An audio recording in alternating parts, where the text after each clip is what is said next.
Assalamualaikum warahmatullahi wabarakatuh. Nah, teman-teman, kali ini saya share ya B860HP1 RRWRT di OpenWRT 24.10.0.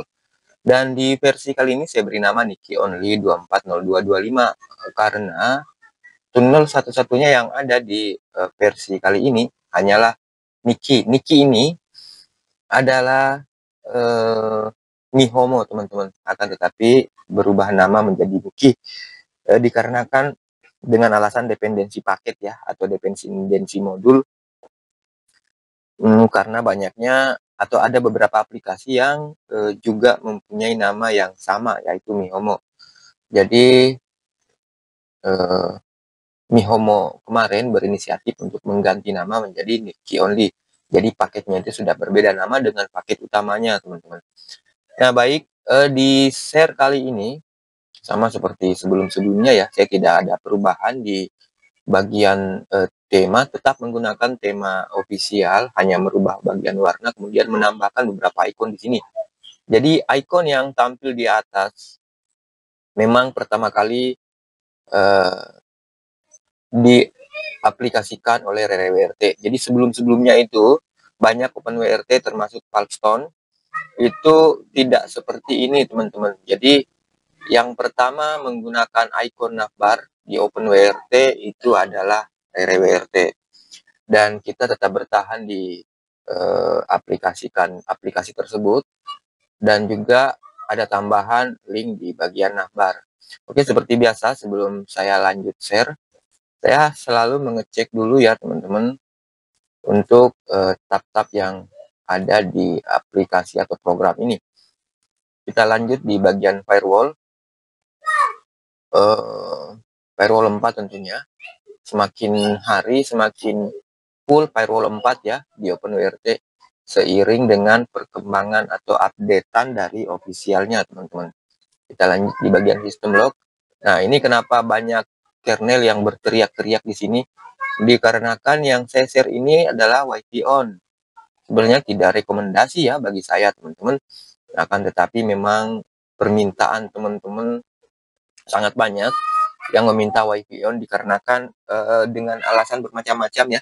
Ada yang alasannya mobile lah, ada alasannya yang belum punya akses point lah, dan banyak juga sih yang sudah saya sarankan untuk membeli akses point murahan ya, yang second 50.000 sudah dapet kok di online shop. Akan tetapi ya entahlah alasan apa lagi bagi mereka sehingga tetap meminta WiFi on. Dan juga ada beberapa penjual ya, alasan dari mereka kalau mau dijual di online shop OpenWRT-nya dengan STB-nya, jadi mintanya yang WiFi on. Oke lah, sebenarnya itu masalah mereka ya, karena itu sudah dikomersilkan dengan jalur bisnis sebenarnya sih.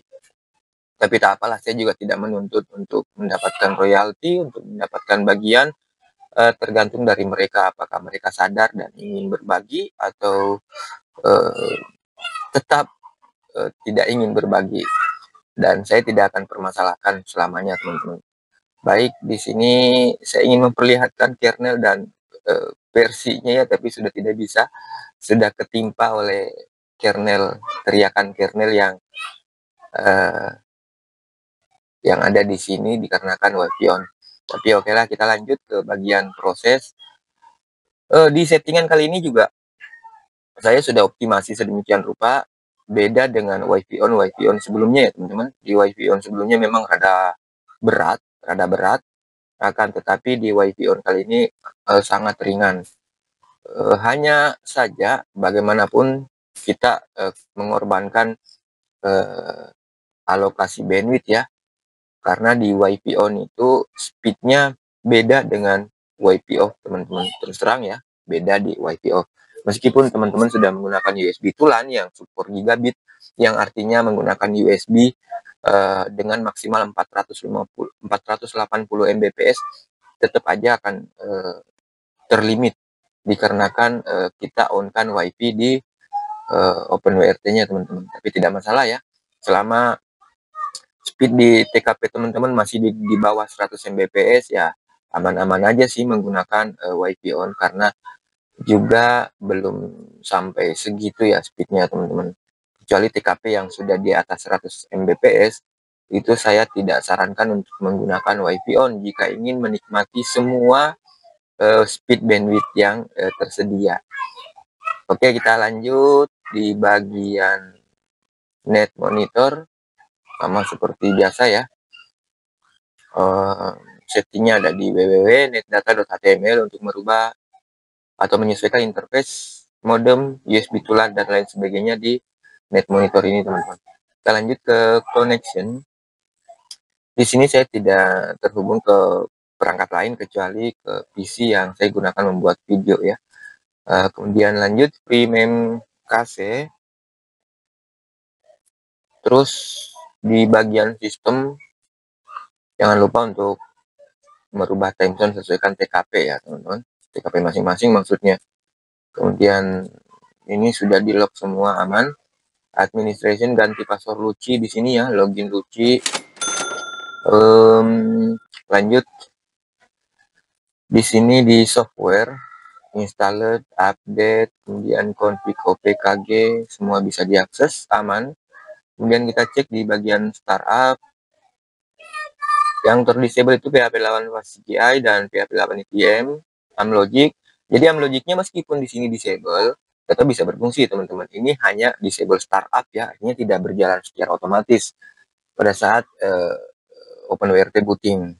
Tapi jika ingin digunakan untuk menginstal ke internal, mengganti kernel, itu tetap bisa berfungsi.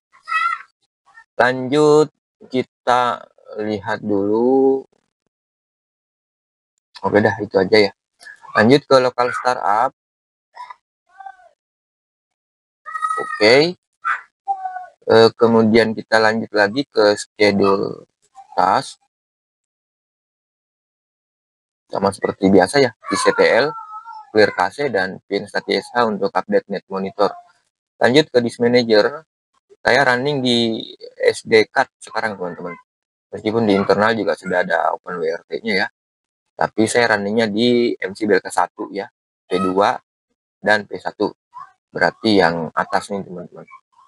Sedangkan internal memori ada di MMC BLK2. Bisa kita lihat di sini ada MMC 8GME 4R. Jadi di situ ada perbedaan model ya. Nah, kalau SD card, nah seperti ini SDAS. Oke, lanjut ke file manager. Yang penting bisa berfungsi aman sih. Di bagian search biasanya saya mengetesnya teman-teman. Oke, di sini ya. Iya, aman. Lanjut bagian mount point. 1P2, 1P1, Amlogic service. Nah, yang saya maksud tadi ini teman-teman tetap bisa berfungsi, tidak ada masalah. Meskipun di startupnya kita disable. Oke, B860 sudah terdeteksi di sini. Untuk menginstal ke internal memori. CPU setting, udah aman. Plugin setting, server log, oke, aman. Shutdown, reboot atau berisik. Lanjut ke modem, HT message. Kemudian USSD kode ini lebih diperuntukkan untuk modem rakitan sih sebenarnya. Akan tetapi tidak menutup kemungkinan modem yang bukan rakitan, yang mana sih rakitan, semuanya dirakit padahal ya. Entahlah, seperti itulah.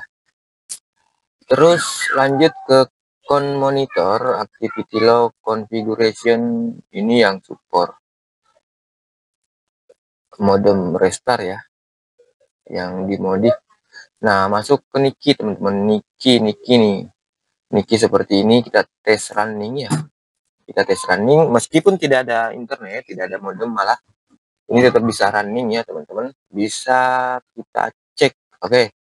Untuk mengaksesnya bisa dari ACD panel, di ACD link ya yang ada di navbar. Ini nanti saya benerin ya. Ini belum saya setting di Niki-nya. Kemudian di sini juga bisa kita akses ya menggunakan dashboard teman-teman. Jadi bisa diakses juga lewat dashboard. Menggunakan dashboard maksudnya diakses di open dashboard yang ada di halaman Niki-nya. Oke, lanjut sekalian saya setting dulu ya. Profil sudah disertakan teman-teman. langsung pakai error disable. Oke, saya cek dulu. Nah, ini nih tadi yang bikin loginnya, minta login. Oke, saya defaultkan seperti itu ya. Kemudian inbound config.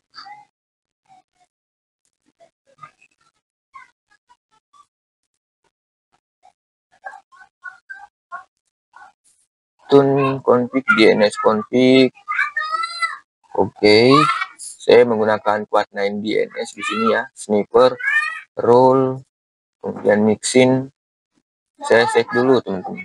Saya save and apply dulu di bagian mixin option ya. Kemudian kita lanjut ke proxy config. Proxy config ada tambahan juga nih, efek IP ping hijack ya. Di sini ini tambahan nih teman-teman. Access control bypass, kemudian editor, kemudian log clear. Kita clear dulu lognya teman-teman. Nah, seperti itu ya. Di sini juga ada tambahan debug log, bisa kita generate, kemudian kita download, dan untuk selanjutnya kita cek apa kekurangan, apa kesalahan di konfigurasi.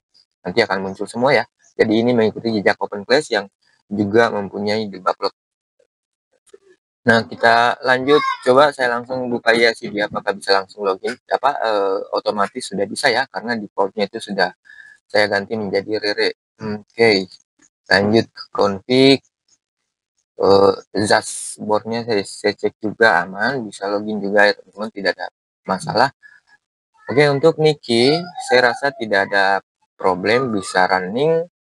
Selanjutnya kita cek base 64 dekode encode di sini teman-teman. Oke, lanjut base 64 dekode encode. Nikinya saya clear dulu ya untuk log-lognya. Clear. Oke, aman. Base 64 dekode encode tile scale. Kita lihat dulu settingan tile scale-nya. Oke. Interface info, log info. Ini ada juga yang menanyakan ya, gimana biar menghindari duplikat device jika menggunakan OpenWRT yang sama, di versi yang sama dengan STB yang jenisnya sama, tipenya sama. Nantilah, ini ada triknya juga teman-teman, ada caranya kok untuk menghindari duplikat device di tile scale. Tapi itu belakangan ya, khusus pembahasan tile scale. Lanjut ke tab config network interface. Interface-nya seperti ini ya. Jadi untuk meskipun ini menggunakan kernel 5, itu modem handphone, maksudnya tethering, tetap kedetek di ETH1 nantinya teman-teman. Tetap kedetek. Awalnya sih juga saya pikir itu karena menggunakan kernel 6 ya, kedeteknya di ETH1. Ternyata di kernel 5 pun juga demikian jika menggunakan kernel 5 terbaru sekarang teman-teman. Lanjut, nah di sini wireless, ini saya tidak konfigurasi ya. Jadi ini defaultnya, silahkan teman-teman sesuaikan saja nanti. Mulai dari di sini ya, modenya legacy, sebenarnya ada pilihan N, channelnya juga banyak. Kemudian maksimum transmit powernya juga saya tidak setting, saya biarkan saja seperti itu.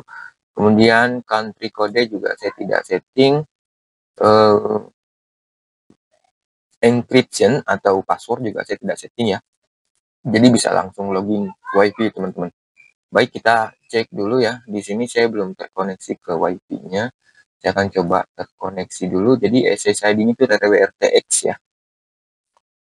RWRTX untuk SSID. Nah, bisa teman-teman. Ini sudah connect PC yang saya gunakan. Sudah terkoneksi di sini ya. Sudah dapat IP 192.168.1.181. Oke. Disconnect dulu. Nah, aman ya teman-teman. Jadi bukan hoax. Lanjut ke bagian routing, kita cek bagian routing statik. Oke, aman. Di HCP DNS, saya tetap bertahan di Quad9 double ya. Quad9 DNS maksudnya teman-teman. Quad9 DNS ya. Atau bahasa Inggrisnya Quad9 9. Nah, ini aman semua. Diakses diagnostik. Kita cek diagnostik firewall.